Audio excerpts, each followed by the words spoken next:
Hi, I'm Jeff, and I am here with Dallas Vernon, and we are going to talk a little bit about the very beginning of Southern Heights. And we are super excited to get to visit with Dallas. He is the founding member, really, in a lot of ways. It was him and his family. And so, Dallas, go ahead and tell us about yourself a little bit. Talk about myself. Yeah, just tell us a little bit about yourself. Well, I am Dallas Vernon, and I attended the church at Phillipsburg, but a group of us men decided that there needed to be a church in Lebanon, Missouri, a town of 8,000 then. And so we got together at my basement and we had a dinner, and it started at 7 o'clock and ended about midnight. And then we decided that we was going to think about having a church in Lebanon.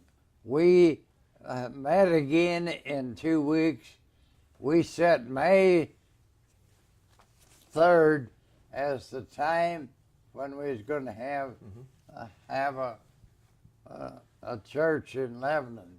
So we that's 6 months from then. Mm-hmm.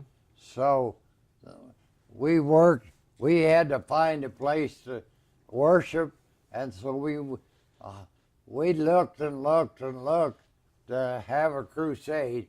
My brothers and Roger Tribble wanted to go. Well, they all wanted to be a part of that, and we looked everywhere for a place to go, and was big enough for a crusade. And so we finally got a hold of Harv Wallach, who lived in Mexico, and we finally discovered we could rent the building where Crow Paint is now. Mm-hmm. That has a big enough place. So we negotiated 2 months at $500 a month. So we got in, we decided, yeah, that would be okay. So whenever you started, this newspaper right here is from that first week that you were going to, or for now announcing the revival, isn't it? So yeah, that is the group that held the crusade. Mm-hmm. My brothers had television mission. Okay. 4 of them were singers and preachers, all of them, and their wives also. Cool. Mm-hmm. They also sang. So we decided we'd have a crusade, and it would be 6 months away. Right. From that time. Because you guys met in December at your house, and then in May, yeah, you had the revival. December the 18th, that's when we first started. Okay. 58.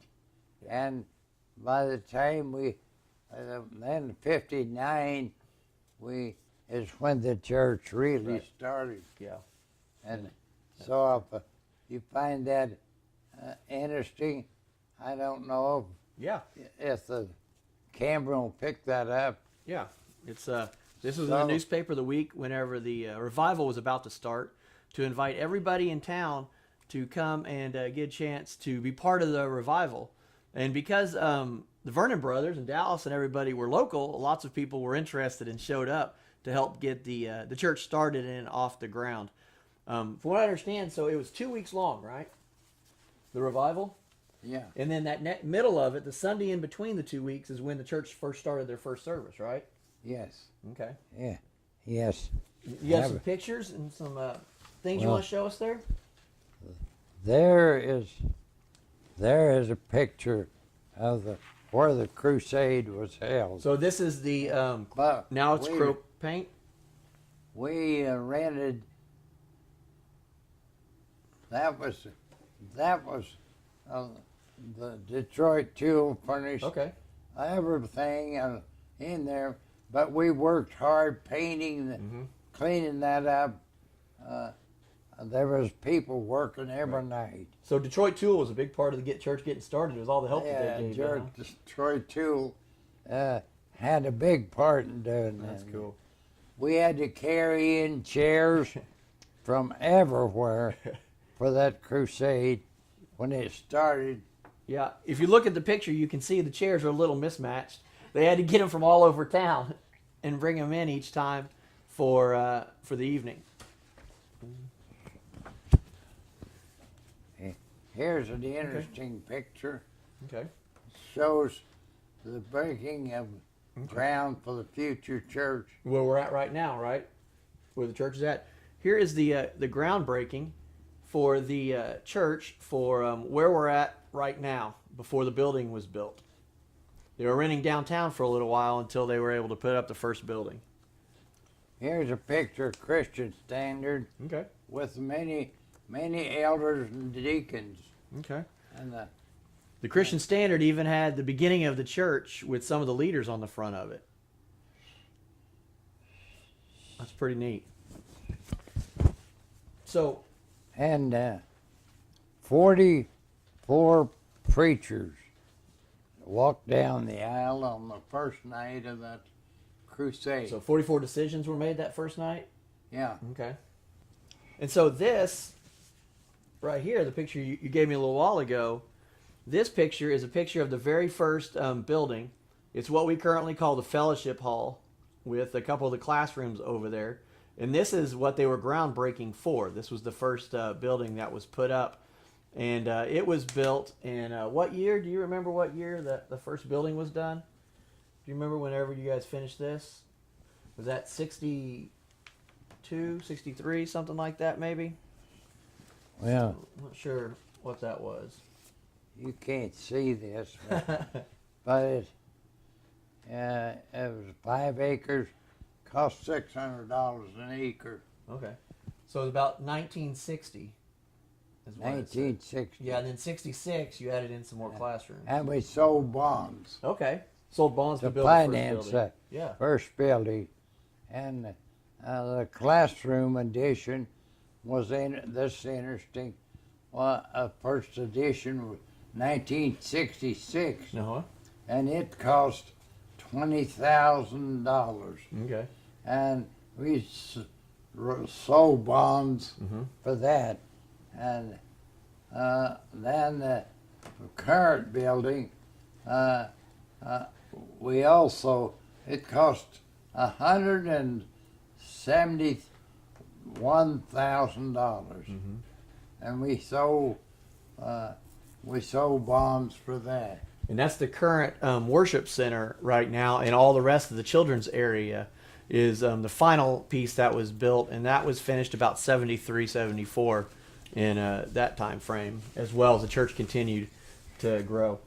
And so, through your time at Southern Heights, do you have any funny stories or anything that you can think of that you always think about when you think about the church? Well, you know, I was driving this bus to Springfield to a youth rally, All right, I'll show everybody that. and there was a restaurant. I was going up a hill towards a restaurant that was called the Garbage Can. And you know, I was going up the hill to that, and that thing, it exploded. The engine went out. And there we sat.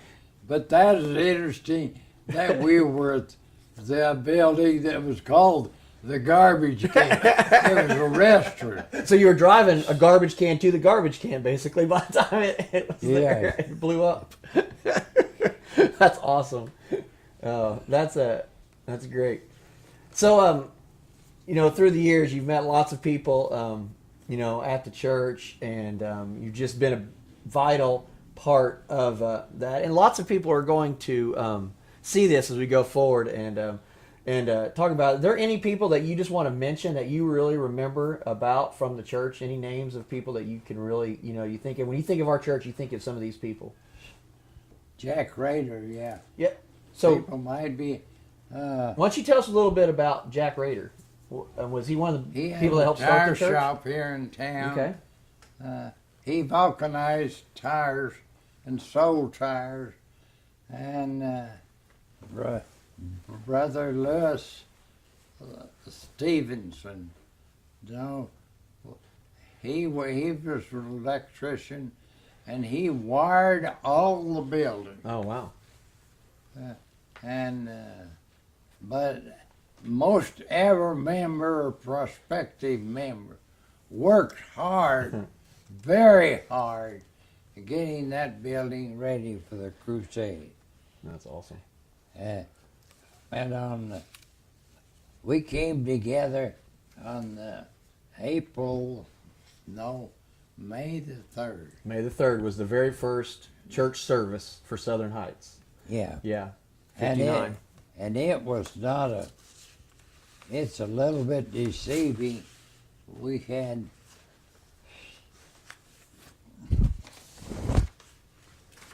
Is this a picture of the first day? yeah. Okay. I was hoping that the church had the original of that. You have the ritual. You might have some of those, and we'll look at the church. So you're not going to be able to see a lot of the names, probably. But this is a picture of the very first day of the church. And we've got some of the names written on there. Some of those kids are adults now at the church as well. That's a little bit deceiving, though, because all of my brothers and their families and the people involved in the crusade Right. are here, and that's not really a good picture. Oh, and here we go. Here is the actual picture itself Yeah, because of that first morning. they wouldn't be there Yeah, but after that. they were critical in getting it started, so it's good that they're in the picture too. And then it says here, Sharon Cook was the first person baptized at Southern Heights. Yeah, this lady, Uh-huh. Yeah, right there. yeah, Yeah, first person baptized at the church. I believe she still has family that come to Southern Heights too. It's an amazing legacy that was started, 60 years ago. Many of these people have family members that are still attending, which is a great thing. one of my daughters, Mhm. we had to make a stage that Detroit Tool used for spraying concrete. And that's interesting. Uh-huh. They made the stage, and I found a old rusty tank, and we made steps for it, and for one of my daughters was baptized in that. We had to paint that thing blue and make steps for it, and one of my daughters was baptized in there. That's awesome. She probably doesn't forget that, getting baptized in an old tank like that at the church there. That is awesome to hear. So this is great stuff, and it's exciting to hear all this. As we're going forward, so the church is celebrating 60 years. That's a long time. And so you were what, 36, 37 when the church started? For the That church. said, I was 37. 37? There you go. Yeah. So as we're going forward, what would you say to people? So the church has a great next 60 years. And I said, the start of the church is looking backwards, and now we've got to look forward. We can't go back any. Yeah. We have to go forward. Yeah.